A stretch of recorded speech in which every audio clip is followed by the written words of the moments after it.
name's Varun Mahatme, I'm 16 years old, and I live in Brighton. That's me as a baby. It's kind of cute, huh? What happened? And there's me with my first ice cream. God, it got everywhere, didn't it? There's me with my other mum, thinking I'd come first place in a school competition that we made an Easter bonnet for. And there's me with my big brother Isaac. He's teaching me how to flip pancakes. Would I become a famous chef? No, but my brother did. I love sports. Perhaps I'd play for the Saracens one day. As you can see, I grew up like any other kid. I had hopes and dreams, and I thought I was invincible. The world was my oyster. So, where in life does my unexpected turn start?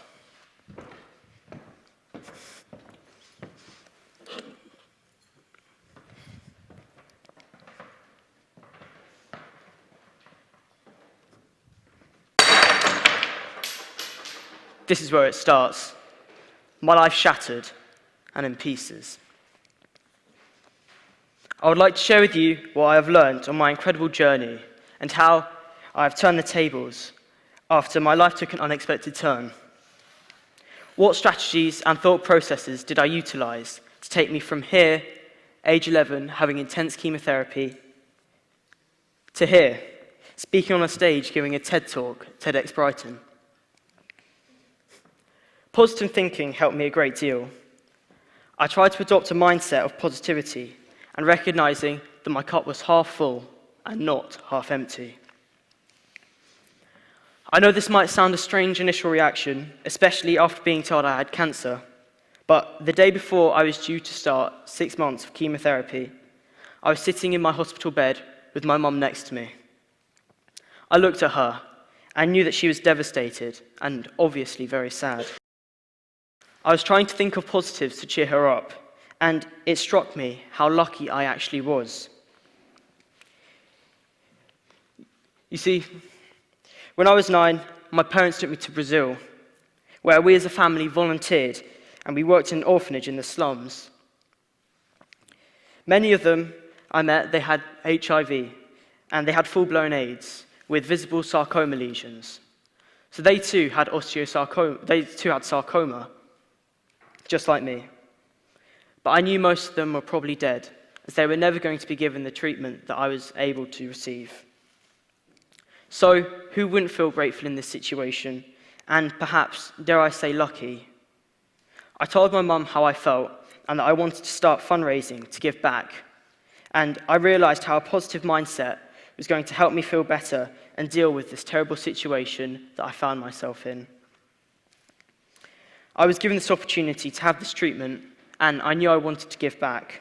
Although I didn't realize it at the time, I now think I adopted a similar approach to the theory of abundance, which states that by remaining positive and searching out opportunity, you are more likely to attract good things into your life. Another helpful approach was to fight the culture and not the individual. I had a long, convoluted journey to diagnosis, and this is quite common in rare cases of cancer. However, I think mine was quite difficult. So here is just a list of some of the errors leading up to my diagnosis. So I had back pain which wasn't recognized. I was repeatedly denied x-rays from my GP. I was given unnecessary, damaging physiotherapy directly into my tumor. I failed to reach a diagnosis from my first CT-guided biopsy, and then another failed diagnosis from an open biopsy. I had an incorrect working diagnosis of Langerhans cell histiocytosis, underwent an unnecessary 6-week course of chemotherapy, and then I finally had another CT-guided biopsy, which gave me another initial wrong diagnosis of a giant cell tumor. And from the first visit to the GP to being given the correct diagnosis of osteosarcoma, this took a long, drawn-out 10 months. So what do you think when you view these catalogue of errors? In your minds, would it ever add up to success or just imminent failure? Well, I believe in my case, it ended with a success story, me. What approach did we use to gain a successful outcome? Here is just one example of how this strategy worked for me. I distinctly remember after 6 months of 2 misdiagnoses, undergoing a course of incorrect chemotherapy and many failed biopsies, I was finally diagnosed with osteosarcoma, which is a rare high-grade bone cancer, and the tumor was in my spine. When my parents were told that it was unlikely that I'd not live to see the end of the year, they started an intense search for solutions and answers. And my parents have heard about proton therapy, which has had some success in treating cancers like mine. However, it was only available abroad. After being told that I would have to start a 6-month course of chemotherapy, and then at the end of it, undergo essential spinal surgery, which could leave me paralyzed, we then asked the consultants if I could be a candidate for proton therapy. And a very experienced Great Ormond Street consultant almost laughed in our face and said not to think about these wacky alternative therapies. This is when we realized if we were to get anywhere, we would have to fight the culture and not the individual. Thus began a journey of gently but constantly reminding the doctors that proton therapy and other treatments was in our mind's eye, and that we think it could be the answer to a successful outcome. So I underwent the chemotherapy, and thank goodness the spinal surgery did not leave me paralyzed. But the tumor was still live, as not all of it could be excised. Further chemotherapy was not an option, but what was still out there was proton beam therapy. And in August 2015, my case was put before a board, and I was accepted for 3 months of proton therapy in America. I believe this treatment really did save my life. And now the government is funding 2 proton therapy sites, one in UCLH in London, and the other one in Manchester at the Christie. In the States, we met many American patients who, by nature of their healthcare system, were self-funding their treatment, and most of them were struggling financially. Despite our long, convoluted journey to diagnosis, we have had many positive experiences with the NHS, and I cannot think what it would be like to have it without them. And obviously, how grateful I am to be able for them to fund my treatment abroad. So, I know today one of the main themes is inclusion and diversity. I can see how excluding this from the day-to-day running of an organization can have a detrimental effect on its whole outcome and the culture, preventing them from progressing forward in a positive manner. How do I know this? Because having cancer meant that I'd had to experience the complete opposite. Although my mum lived with me in the hospital and was my constant support, all that was familiar to me had gone. I couldn't go to school, I couldn't see my pets, I couldn't see my friends, I couldn't even go home. I felt isolation, loneliness, fear, and disconnection from life as I had always known it.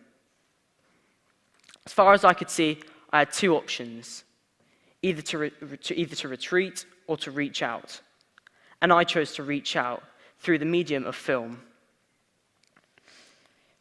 It really helped me express my emotions, and it was a real stress reliever.